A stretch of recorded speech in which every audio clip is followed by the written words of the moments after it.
Our past does, in fact, shape our future because it does shape the way that we think and the way that we act. Fortunately for my patients, I have the ability to help them to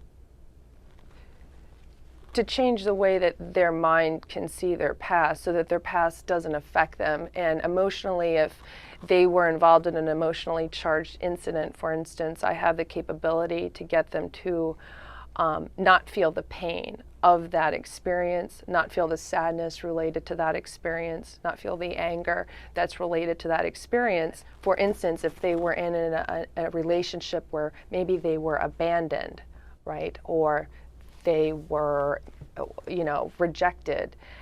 A lot of people actually suffer with that issue, and what happens is they find themselves maybe in another relationship, and suddenly they have those fears come up of abandonment and rejection. So even though it didn't happen yet, or it's not happening in that relationship, it's from the previous experience. Right. So what happens is that their mind is pairing what's happening or what could happen now with fear with an experience that happened in the past.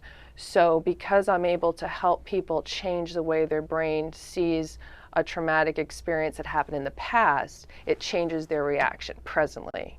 So that would help a person like that to be able to not respond in that way. And it could be anger. Like a lot of people have anger issues. It's very popular for people to get anger management therapy. Well, the management part of it is just managing your anger, managing being cognitively to say, hey, what causes your anger? What are the consequences of doing this behavior? What are some techniques that you can do to ground yourself? That's cognitive, okay? That's in here.